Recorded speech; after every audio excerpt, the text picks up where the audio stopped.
오늘도 하나님의 말씀과 함께 이렇게 만나게 되어서 참 감사합니다. 혹시 여러분, 요즘 마음이 많이 힘드신가요? 삶이 너무 무겁고 버거우셔서 때로는 포기하고 싶은 마음이 드실 때도 있죠. 아니면 사랑하는 사람을 잃고 깊은 슬픔 가운데 계신 분도 계실 거고요. 또 어떤 분은 용서받을 수 없는 일을 했다고 생각하며 자책하고 계실 수도 있어요.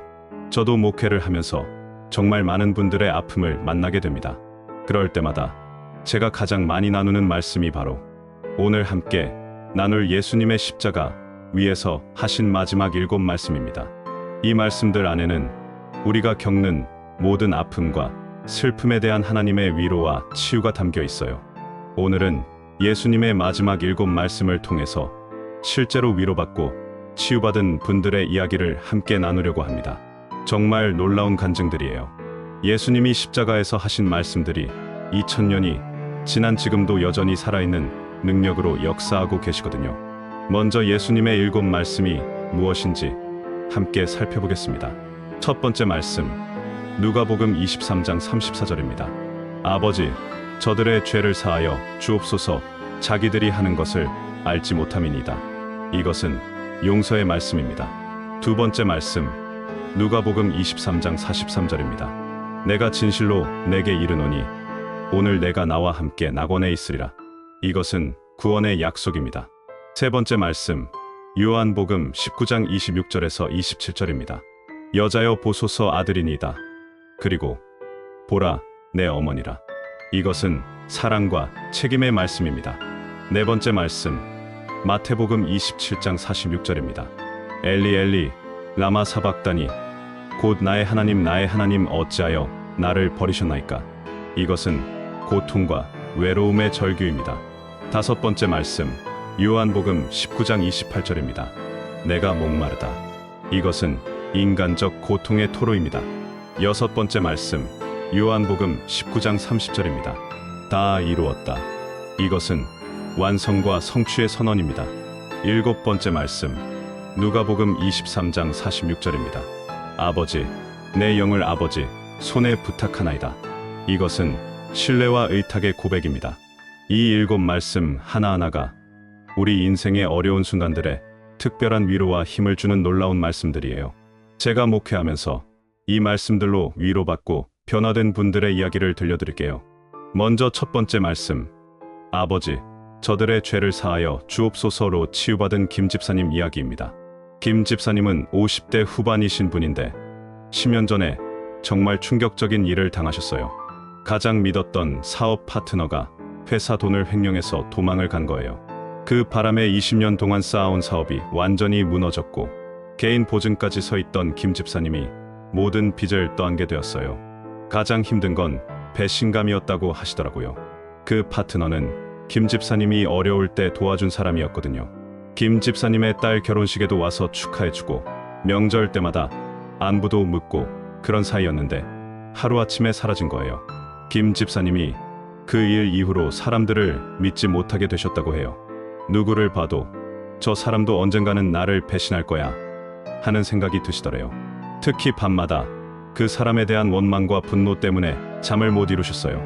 내가 그렇게 잘해줬는데 어떻게 나한테 이럴 수 있지? 내가 뭘 잘못했길래? 이런 생각들이 머릿속에서 계속 맴돌았다고 해요.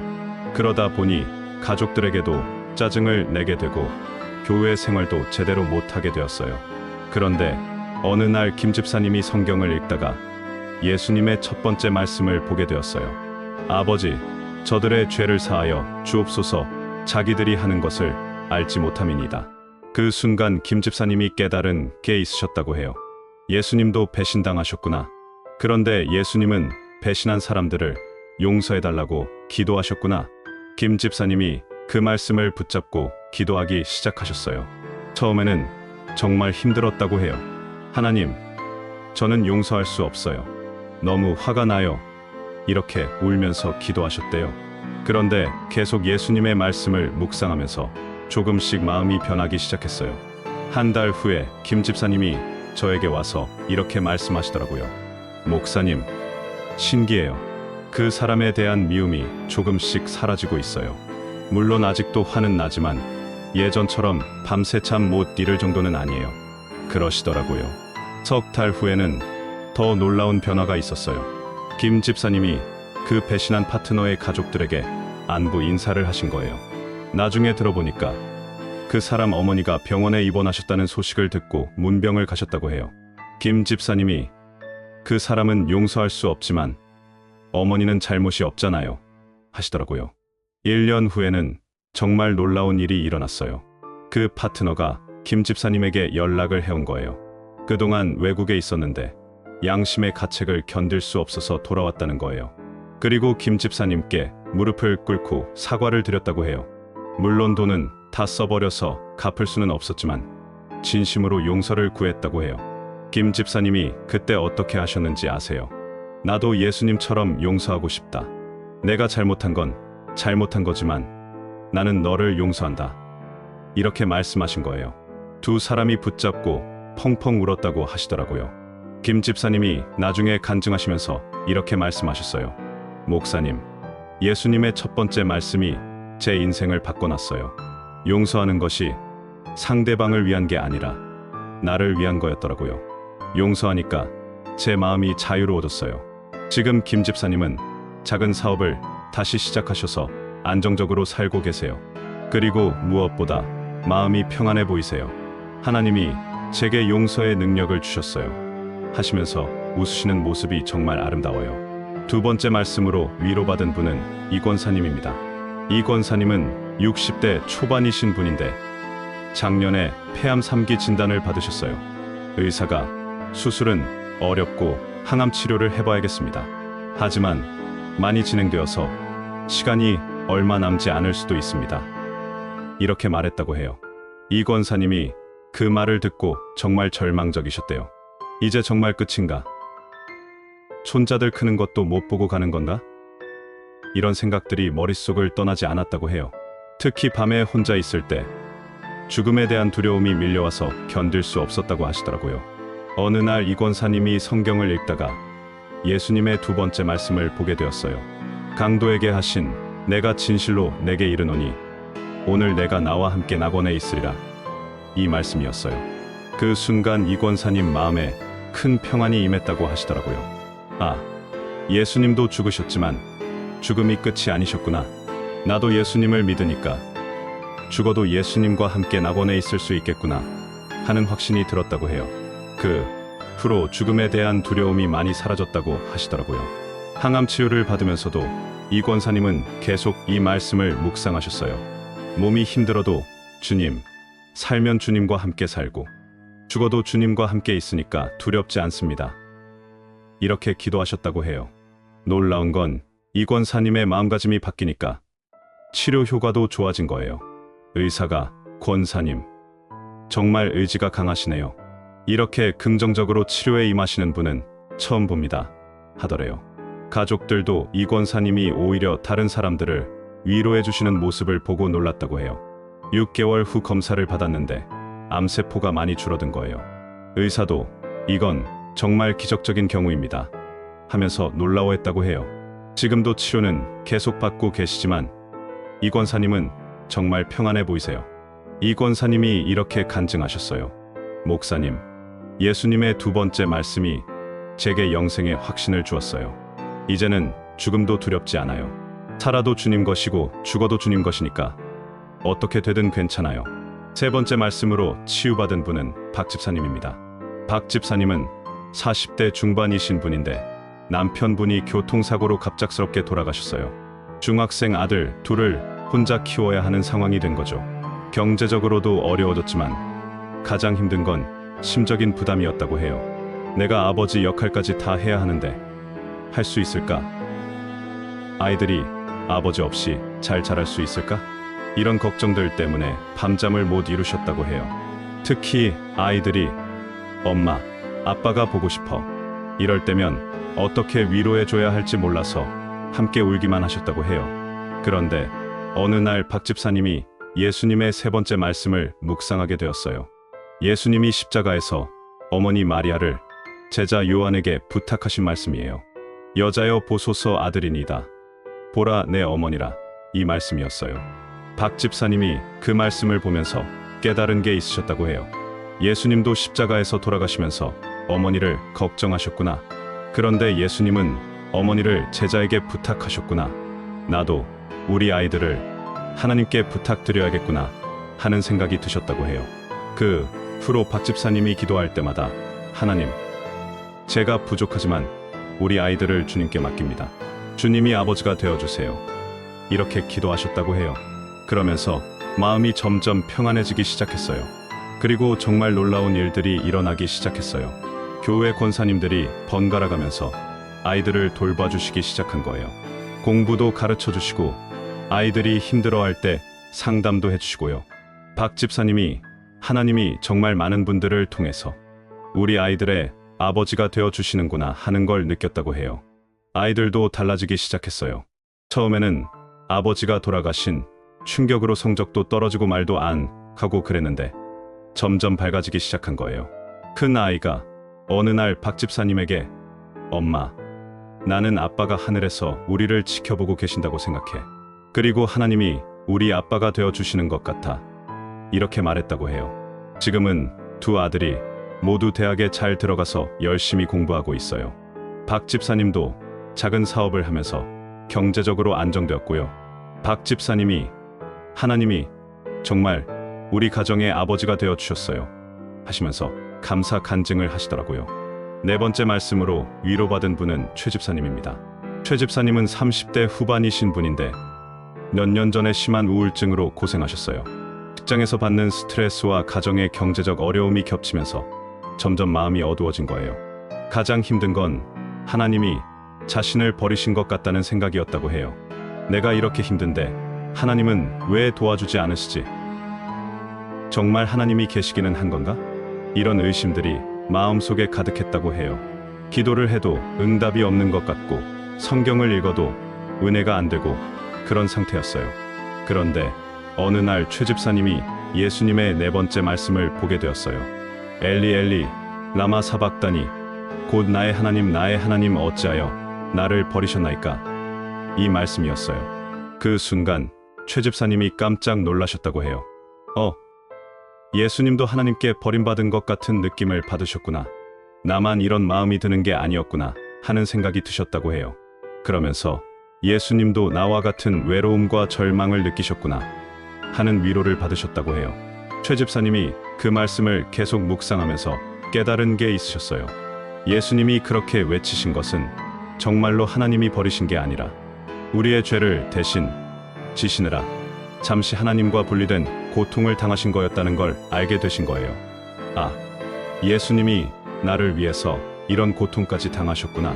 내가 느끼는 이 외로움과 절망을 예수님이 대신 경험해 주셨구나 하는 감사함이 마음에 들어왔다고 해요. 그 후로 최 집사님의 우울증이 서서히 나아지기 시작했어요. 완전히 없어진 건 아니지만 내가 혼자가 아니구나. 예수님이 나와 함께 이 고통을 감당해 주시는구나 하는 생각이 들면서 마음에 평안이 오기 시작했어요. 지금은 최 집사님이 우울증을 거의 극복하시고 오히려 같은 어려움을 겪는 분들을 상담해 주시고 계세요. 예수님도 우리와 같은 고통을 당하셨으니까 우리 마음을 다 아세요 하시면서 많은 분들에게 위로를 주고 계시거든요. 다섯 번째 말씀으로 치유받은 분은 정 권사님입니다. 정 권사님은 70대 초반이신 분인데 당뇨병으로 오랫동안 고생하고 계셨어요. 특히 당뇨 합병증으로 신장 기능이 많이 나빠져서 일주일에 3번씩 투석을 받아야 하는 상황이었어요. 투석을 받을 때마다 정말 힘드셨다고 해요. 몸도 아프고 시간도 오래 걸리고 무엇보다 내가 이렇게 병든 몸으로 가족들에게 짐만 되는구나 하는 생각 때문에 마음이 괴로우셨다고 해요. 그런데 어느 날 정 권사님이 예수님의 다섯 번째 말씀을 묵상하게 되었어요. 내가 목마르다. 이 말씀이었어요. 처음에는 예수님도 목마르셨구나 하는 정도로만 생각하셨는데 계속 묵상하면서 깊은 의미를 깨닫게 되셨어요. 예수님이 십자가에서 목마르다고 하신 건 단순히 물이 마시고 싶어서가 아니라 나를 구원하시려는 간절한 마음 때문이었구나. 내 영혼의 목마름을 해결해 주시려고 예수님이 목마름을 당하셨구나 하는 걸 깨달으신 거예요. 그러면서 정 권사님의 마음가짐이 완전히 달라지셨어요. 예수님이 나를 위해 목마름까지 당하셨는데 내가 이 정도 고통은 감사함으로 견딜 수 있지 하는 마음이 드셨다고 해요. 투석을 받을 때마다 예수님, 저를 위해 목마르심을 당해주셔서 감사합니다. 이렇게 기도하셨다고 해요. 놀라운 변화가 일어나기 시작했어요. 같은 치료를 받는데도 마음이 평안하니까 몸의 고통도 덜 느껴지더래요. 그리고 투석실에서 다른 환자분들에게 위로의 말씀을 전하기 시작하셨어요. 우리가 이런 고통을 당하지만 예수님이 우리를 위해 더 큰 고통을 당하셨으니까 감사한 마음으로 견뎌봅시다. 이렇게 말씀해 주시면서요. 지금은 정 권사님이 투석실의 작은 목사님 역할을 하고 계세요. 새로 오신 환자분들에게 예수님의 사랑을 전해주시고 함께 기도해 주시고요. 정 권사님이 목사님, 제 병이 오히려 다른 분들에게 복음을 전하는 통로가 되었어요 하시면서 감사 간증을 하시더라고요. 6번째 말씀으로 위로받은 분은 한 집사님입니다. 한 집사님은 50대 초반이신 분인데 몇 년 전에 사업에 실패하셨어요. 20년 동안 정말 열심히 해온 사업이었는데 경기가 어려워지면서 결국 문을 닫게 된 거예요. 한 집사님이 가장 힘들어하신 건 내 인생이 실패작인가? 하는 생각이었어요. 이렇게 열심히 살았는데 결국 아무것도 이루지 못했구나. 내가 지금까지 한 일들이 다 의미 없는 일이었나? 하는 자책감에 시달리셨어요. 특히 아이들 대학 등록금도 마련하기 어려운 상황이 되니까 내가 아버지로서 제 역할을 못했구나 하는 생각에 정말 괴로워하셨어요. 가족들 앞에서 고개를 들 수 없을 정도로 위축되어 계셨어요. 그런데 어느 날 한 집사님이 예수님의 6번째 말씀을 묵상하게 되었어요. 다 이루었다. 이 말씀이었어요. 처음에는 예수님은 십자가에서 구원 사역을 다 이루셨는데 나는 아무것도 이루지 못했구나 하는 비교 의식이 들었다고 해요. 그런데 계속 묵상하면서 다른 깨달음을 얻으셨어요. 예수님이 다 이루셨다는 것은 내가 이룰 필요가 없다는 뜻이구나. 내 구원도 내 인생의 의미도 예수님이 이미 다 이루어 놓으셨구나 하는 걸 깨달으신 거예요. 그러면서 한 집사님의 마음이 자유로워지기 시작했어요. 내가 성공해야만 가치 있는 사람이 되는 게 아니라 예수님이 이미 나를 가치 있는 존재로 만들어 주셨구나 하는 확신이 들었다고 해요. 그 후로 한 집사님이 작은 일이라도 감사하는 마음으로 하기 시작하셨어요. 택시 운전을 하게 되었는데 비록 작은 일이지만 예수님이 이미 내 인생을 완성해 주셨으니까 이 일도 의미가 있어 하는 마음으로 하셨다고 해요. 놀라운 건 한 집사님의 마음가짐이 바뀌니까 택시 운전도 정말 잘하시게 된 거예요. 승객들에게 친절하게 대해주시고 때로는 복음도 전해주시고요. 그러다 보니 단골 승객들이 생기기 시작했어요. 지금은 택시 운전으로도 충분히 가정 경제를 꾸려가고 계세요. 한 집사님이 이렇게 간증하셨어요. 목사님, 예수님의 다 이루었다. 이 말씀이 제 인생을 바꿔놨어요. 제가 무언가를 이뤄야 한다는 강박에서 자유로워졌어요. 예수님이 이미 다 이루어 놓으셨으니까 저는 그냥 감사하며 살면 되더라고요. 마지막 7번째 말씀으로 평안을 얻은 분은 조 집사님입니다. 조 집사님은 60대 후반이신 분인데 몇 년 전부터 알츠하이머 초기 증상이 나타나기 시작하셨어요. 처음에는 가끔 깜빡하시는 정도였는데 점점 기억력이 나빠지시면서 일상생활에 어려움을 겪게 되셨어요. 조 집사님이 가장 힘들어하신 건 내가 점점 나 자신을 잃어가는구나 하는 두려움이었어요. 나중에는 가족들도 못 알아볼 텐데 그럼 내가 누구인가? 내 존재 자체가 없어지는 건 아닌가? 이런 실존적인 두려움에 시달리셨어요. 가족들도 조 집사님의 변화를 보면서 많이 안타까워했어요. 특히 손자들이 할아버지가 나를 기억 못하면 어떡하지? 하면서 걱정하는 모습을 보시면 더욱 마음이 아프셨다고 해요. 그런데 어느 날 조 집사님이 예수님의 마지막 7번째 말씀을 묵상하게 되었어요. 아버지, 내 영을 아버지 손에 부탁하나이다. 이 말씀이었어요. 그 순간 조 집사님 마음에 큰 평안이 임했다고 하시더라고요. 아, 예수님도 돌아가실 때 자신의 영을 하나님께 맡기셨구나. 나도 내 모든 것을 하나님께 맡기면 되는구나 하는 깨달음을 얻으셨어요. 그러면서 비록 기억력은 잃을 수 있지만 내 영혼은 하나님 손 안에 있으니까 안전하구나 하는 확신이 들었다고 해요. 그 후로 조집사님이 병에 대한 두려움보다는 하나님에 대한 신뢰를 더 많이 표현하시게 되었어요. 가족들에게 내가 나중에 너희를 못 알아봐도 하나님은 나를 아시니까 걱정하지 마라. 이렇게 오히려 위로해 주시더라고요. 현재 조집사님의 증상은 조금씩 진행되고 있지만 마음은 정말 평안해 보이세요. 기억력이 떨어져도 찬송만은 계속 부르시고 기도도 하세요. 가족들이 할아버지가 이렇게 평안해 하시니까 우리도 마음이 놓여요 하더라고요. 조집사님이 최근에 이렇게 말씀하셨어요. 목사님, 예수님의 마지막 말씀이 저에게 죽음도 두렵지 않게 만들어 주었어요. 제 영혼을 하나님께 맡기니까 무엇도 두렵지 않아요. 여러분, 어떠세요? 예수님의 마지막 7 말씀이 이렇게 많은 분들에게 위로와 치유를 주었어요. 이 말씀들 하나하나가 우리 인생의 모든 어려움에 대한 하나님의 답변이에요. 용서하지 못해서 괴로우신가요? 예수님의 첫 번째 말씀, 아버지, 저들의 죄를 사하여 주옵소서를 묵상해 보세요. 예수님이 우리에게 용서의 능력을 주실 거예요. 죽음이 두려우신가요? 예수님의 두 번째 말씀, 오늘 내가 나와 함께 낙원에 있으리라를 붙잡으세요. 예수님이 영생의 확신을 주실 거예요. 혼자서 모든 걸 감당하기 힘드신가요? 예수님의 세 번째 말씀을 기억하세요. 예수님도 어머니를 제자에게 부탁하셨어요. 우리도 우리의 짐을 하나님께 맡길 수 있어요. 하나님이 나를 버리신 것 같아서 외로우신가요? 예수님의 네 번째 말씀을 묵상해 보세요. 예수님도 그런 외로움을 경험하셨어요. 우리의 외로움을 다 이해하세요. 몸의 고통 때문에 힘드신가요? 예수님의 다섯 번째 말씀, 내가 목마르다를 기억하세요. 예수님이 우리를 위해 고통당하셨어요. 우리의 아픔을 다 아세요. 내 인생이 실패작 같아서 절망스러우신가요? 예수님의 여섯 번째 말씀, 다 이루었다를 붙잡으세요. 예수님이 우리 인생을 이미 완성해 놓으셨어요. 미래가 불안하고 두려우신가요? 예수님의 마지막 말씀, 아버지, 내 영을 아버지 손에 부탁하나이다를 묵상해 보세요. 우리도 모든 것을 하나님께 맡길 수 있어요. 이 7 말씀들의 히브리어와 그리스어 원문을 보면 더욱 깊은 의미들이 담겨 있어요. 첫 번째 말씀에서 사하여 주옵소서는 그리스어로 아피에미인데 이것은 단순히 용서하는 것이 아니라 완전히 놓아준다, 자유롭게 해준다는 의미입니다. 예수님이 우리를 죄의 사슬에서 완전히 자유롭게 해주셨다는 뜻이에요.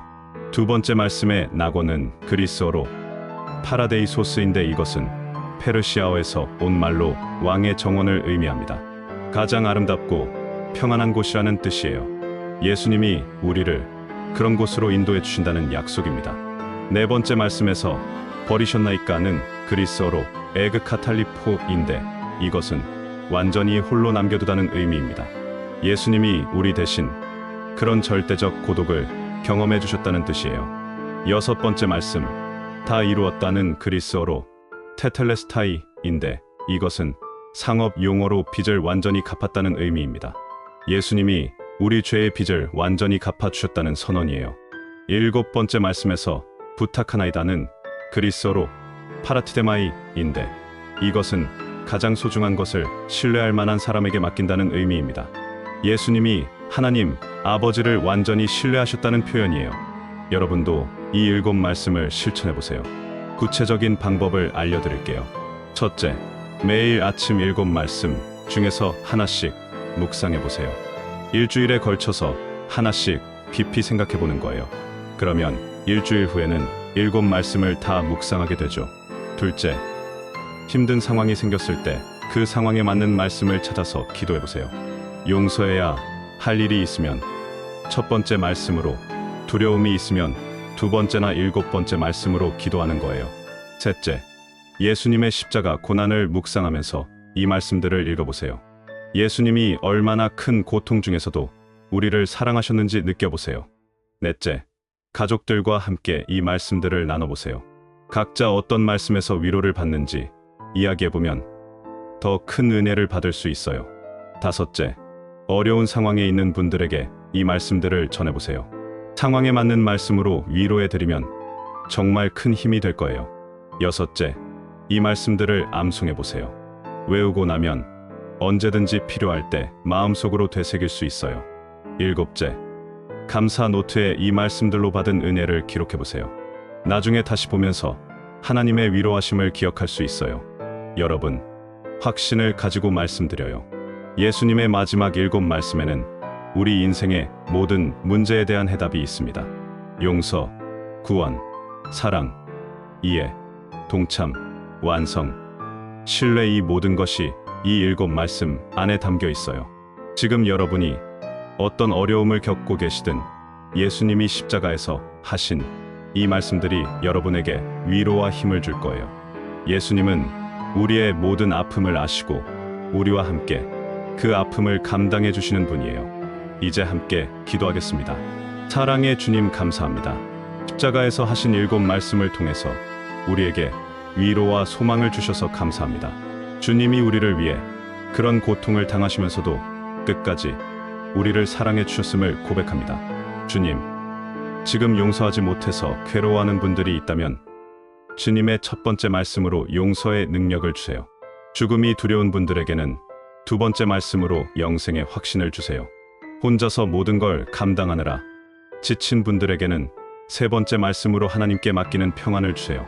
하나님이 자신을 버리신 것 같아서 외로워하는 분들에게는 네 번째 말씀으로 주님이 그 외로움을 이해하신다는 위로를 주세요.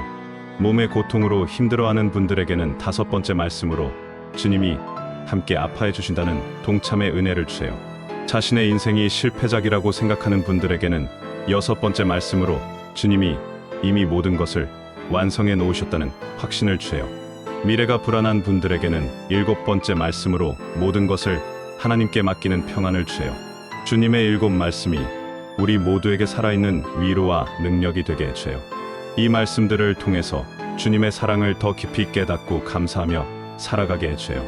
예수님의 이름으로 기도합니다. 아멘. 여러분, 오늘 하루도 예수님의 마지막 7말씀의 위로와 능력과 함께 살아가시기 바랍니다. 이 말씀들이 여러분의 마음에 평안과 소망을 가져다 줄 거예요. 힘들 때마다 이 말씀들을 기억하세요. 예수님이 십자가에서 우리를 위해 하신 이 말씀들은 2000년이 지난 지금도 여전히 살아있는 능력으로 우리와 함께 하고 계십니다. 이런 말씀 나눔이 도움이 되셨다면 구독과 좋아요 부탁드려요. 하나님의 위로의 말씀을 더 많은 분들과 나누는데 큰 힘이 됩니다. 여러분의 작은 관심이 누군가에게는 큰 위로가 될 수 있어요. 다음에도 더 좋은 말씀으로 여러분과 만나 뵙겠습니다. 오늘도 주님의 평안이 여러분과 함께 하시기를 축복합니다. 감사합니다.